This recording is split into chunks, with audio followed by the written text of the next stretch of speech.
come, let us adore him. Oh, come, let us adore him. Oh, come, let us adore him, Christ the Lord. I bring greetings of the Christian Church to you, members of Karen Parish, and those that are listening to us this week. This week is a week for the Women's Guild. It's a week that will celebrate the work of the women in the parish, the work of the women in the Presbyterian Church of East Africa, and the work of the women worldwide. These women have made great marks in our lives. They are the people that take care of us at home. They are the people that do a lot to make sure that we are what we are. We remember women like Monica. We remember women of the church, the first evangelists of the Christian church, the Samaritan women. We even remember the women that were with Jesus on the cross. And so this is a great week of the Women's Guild. This week we have a passage that we are all sharing in the Presbyterian Church of East Africa. Different speakers are talking about it because this is the women that this is the work, or this is the passage that was inspired by the Lord himself, and then we are given this passage to meditate upon it this week. The passage is Deuteronomy chapter number 8, verse 1 to 11. Their key verse is verse number 11. This passage is what we are meditating upon it on Sunday. It is the same passage that we'll meditate upon in the Women's Guild service. And so, ladies and gentlemen, quickly, without much ado, let's go to the scripture and see what's involved in that passage. The Women's Guild passage for the week is Deuteronomy chapter number 8, verse 1 to 8. I read, the Bible says this in verse number 1 of Deuteronomy. Be careful to follow every command I am giving you today, so that you may live and increase, and may enter and possess, and that land the Lord promised on oath to your forefathers. Verse 2. Remember how the Lord your God led. I'm interested with that. Remember. You shall remember how the Lord your God led you all the way in the desert these 40 years to humble you and to test you in order to know what was in your heart, whether or not you would keep his commands. Verse 3. He humbled you, causing you to hunger, and then filling you with manna, which neither you nor your forefathers had known, to teach you that man does not live on bread alone, but on every word that comes from the mouth of the Lord. Remember that the Lord was with you. He even goes on to say, your clothes did not wear out, and your feet did not swell. Let's fast track that passage. We go to verse number 11. The rest we can read ourselves. Verse 11. Verse 11, the Bible says, be careful that you do not forget the Lord your God, failing to observe his commands, his laws and his decrees that I'm giving you this day. And so, ladies and gentlemen, that's the passage. You can read the rest of the verses yourself, but the interesting thing that I can learn from this passage, and I'll ask you to accompany me so that we can see what's in this verse, is the issue of the mind. To begin with, I want to tell you what you know. You are aware that at this time, Moses was 100 years old. And so he was almost on his way out. And then he looked at the team that he had, and then he gives them instruction, what I call instruction for spiritual stability in a sinking world. And so he's looking at the people, how they were featuring, how they were faring in all dimensions of their life. And this time they were unsure whether they will make it or not. Things were so difficult for them. And then Moses comes forth and tells them, now you know what, for spiritual stability, as I disappear from the scene, there are few things we are going to do. And then he comes up with this passage. This passage is an interesting passage because Deuteronomy is the instruction how they are going to live in the promised land. And so what does he say? Few things. I want to tell you that in this passage, there are three things that I bring to you this week so that you may keep in your mind. Moses decided that there are some must that must be done if these people are going to survive. The first must is that you must guard against forgetting your God. And then must is that you must keep your memory right.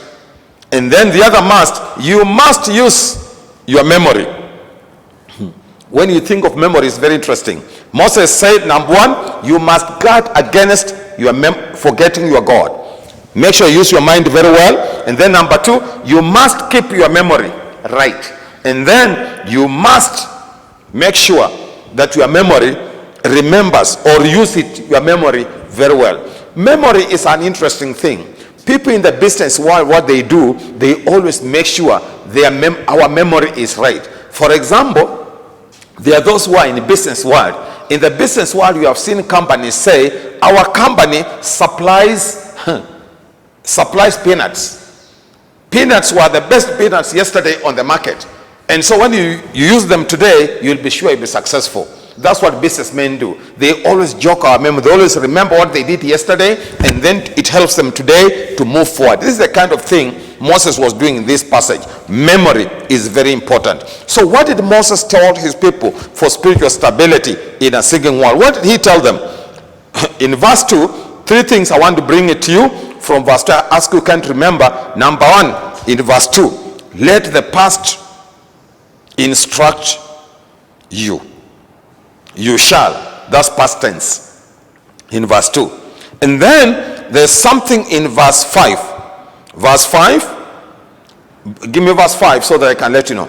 Know then. Remember, the first one is the past. This one now is present. Know then. You shall know. Let the present inspire you. Know then. After you have seen the past, then today, know then. So let the present inspire you. And then 3, let the future invite you. 3 things that comes clear in this passage of the Woman's Guild this week. Let the past instruct you. Use the past, you shall. And then number 2, let the present inspire you. Know, today know. After you see the past, then today know. And then number 3, let the future invite you to greatness. Ladies and gentlemen, quickly, if you look in the principle number 1 that I've just picked from this passage, you look at verse 2, principle number 1, you shall remember. That's in verse 2. You shall remember. Always let the past instruct you. Ladies and gentlemen, we are going through this time of instability. For we to be able to be strong as Moses instruct these people, the best thing we can do to ourselves, let the past instruct us. He's not asking them to live in the past, but he's telling them, you know what, ladies and gentlemen, always open a remembrance for what God has done in the past. When you know that it is God who was with us in the past, this will do what? This will instruct you on how to behave today. Your behavior today will depend on how you appreciate God in the past. Mungu wa jana ndio wa leo na ndio wa kesho. So Mungu wa jana ukimkumbuka kila alifanya, this same God will help you to have stability today. Bring your memory, ladies. Always open remembrance for what God has done in the past. When you are walking, may you know that it's the same God. Remember, then he said in the same passage, he tested us in the wilderness. He's telling them, remember you people, God tested you in the wilderness for 40 days. It was not meant to harm you. He tested you so that out of the test, you'll have a testimony. And I can stand strong according to Moses and tell you what we are going through with COVID-19. It is a test that after this test, we will have a testimony. God turns on the heat not to harm you, but to make you strong. God turns on the heat. If there is heat in your house right now, my sisters and brothers, let that heat not harm you. Know that in the presence of God, since he was with us in the desert for 40 days meandering, you know the same God will turn on the heat today, but that heat is just going to make us strong. So I want to encourage you, ladies and gentlemen, you might be going through heat today, but that heat is not meant to finish you. It's going to make you strong. Testing produces testimony. Faith that has not been tested, that faith cannot be trusted. The heat is meant to make you strong. He did not mean to do what? To harm you. So, ladies and gentlemen, he reminds them that even he gave them manna. After that, he gave them food. So, tested, there is something good coming. Again, I want to tell you, men and women and ladies of the Women's Guild, faith that has not been tested cannot be trusted. And so, why are you being tested? So that tomorrow you can be trusted. Principle number 2, let the present inspire you. The present should inspire you. In verse number 5, he said, you should know in your heart. Verse number 5. Give me verse number 5 so that I can walk through quickly.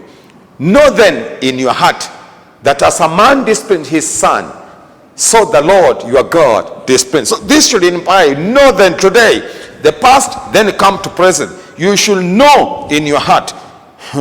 Don't live in the past. He's not trying to live in the past, but you should know that the past, the past should help us today to grow. When you look back as a memory, you look back, this should help you to grow. Now grow up in the presence. Because of the past, you should be able to grow up. You should be able to be strong. Let the past now help you today to do what? To inspire you to grow. Actually, Philippians chapter number 3, verse 10 onwards, it says something like, you know what? I want to know the power of resurrection, and out of this power of resurrection, I'll have the fellowship, and this will help me move forward. So the present should help you to move forward as you remember the past. Not only that, as I conclude, principle number 3.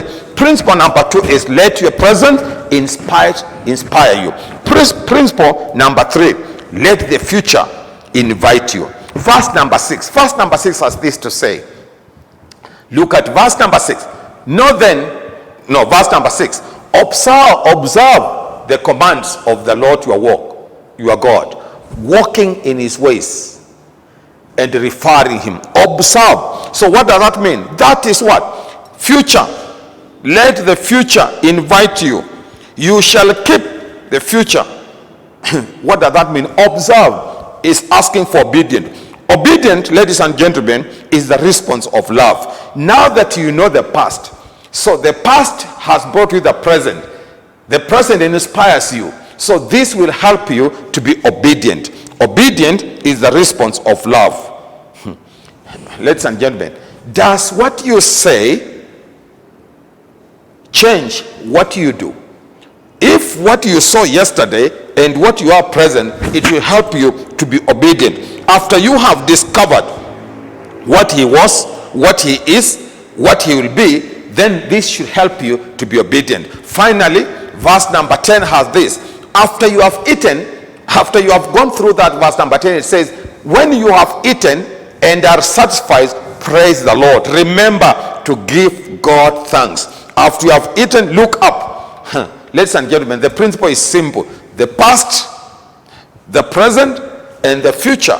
When you think the past, present, and future, the fourth thing, you should look up and tell God, thank you. We thank you, God, because of what you are. Look up and thank God, for he is to be thanked. You thank God for who he is. In this passage, there are just simple things I can tell you. Think and thank. This is what we was telling these people. Ladies and gentlemen, think and thank. In everything, give thanks to God. I want to finish by saying gratitude is the attitude to altitude. Gratitude is the altitude to altitude. If you want to go up, begin by thanksgiving.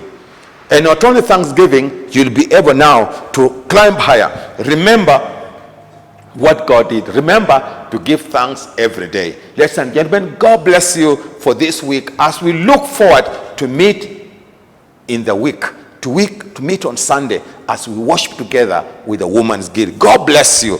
Remember again those three major things. Let the present inspire you. Let the future invite you. In the name of the Father, the Son, and the Holy Ghost. Shall we pray? God, we thank you. We worship you. We pray that, God, you may help the future, the present, and even the past to be a blessing to us. Bless all of us, and especially the heat we are going through. Let this heat at the end become a testimony for the Christian church. For this we pray in Jesus' name. Amen.